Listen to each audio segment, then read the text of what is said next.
Hi everybody, you're watching Talent Talks brought to you by Saba Software, a series where we give guidance and tips to help your leaders become better coaches of their people. Tim Sackett, HR expert, and in this episode, I want to talk to you about something a lot of us as leaders run into, and that's what happens when we become friends with those that we supervise, but now we have to deliver performance feedback. That's a tough one, right? And so first I have to start off with, remember, it's not show friends, it's show business. Remember from Jerry Maguire, that's exactly what we're talking about here. But it's difficult. I mean, it's natural. We work 40, 50, 60 hours with these people. We spend usually more time with those that we work and supervise with than our own families, unfortunately.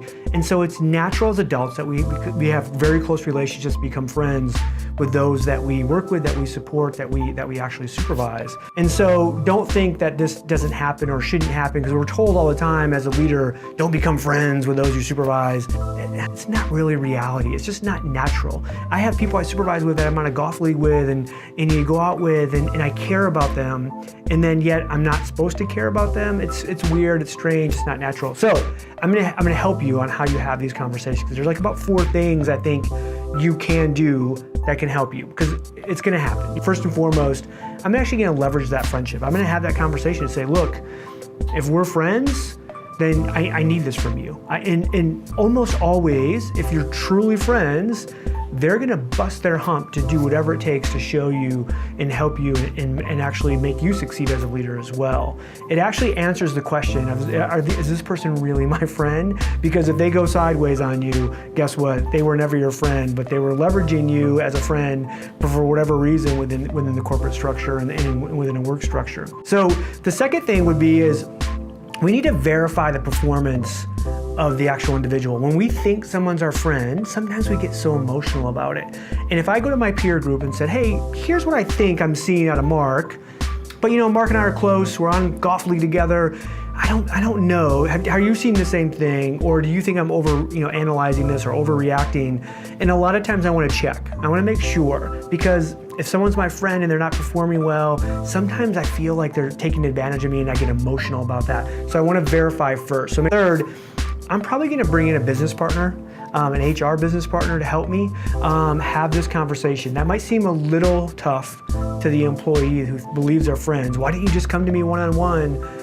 But usually this is when those relationships go sideways, and as leaders, we tend to make bad decisions because we're not treating this employee like every other employee, and everybody's seen that. If I bring in a peer or an HR business partner or someone to help me with these conversations, I ensure that relationship stays professional, and I hope stays friendly, but first and foremost, I have to make sure that I actually get the performance that I need out of the individual. Lastly, and I said this a little bit in step 3, but in step 4, I need to treat this conversation like every single other one that I have, and set that conversation up that way. And if we're friends, I owe it to you to get the most out of you and help you in your career and make you better.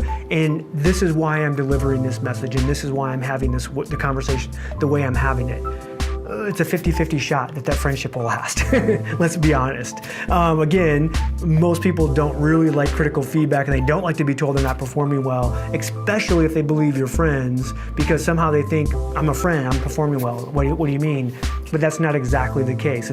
It's a really tough conversation to have. Would it be easy if we were never friends with those we supervise? Yeah, that would be easy, but it's not reality in the world work we have today and the social lives we have where everything's interconnected.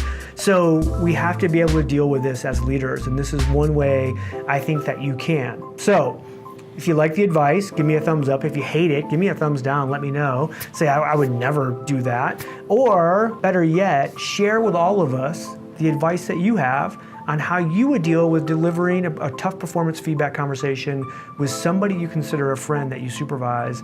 It's a really tough one. Thanks for watching Talent Talks, and I'll look for you next time on this same series.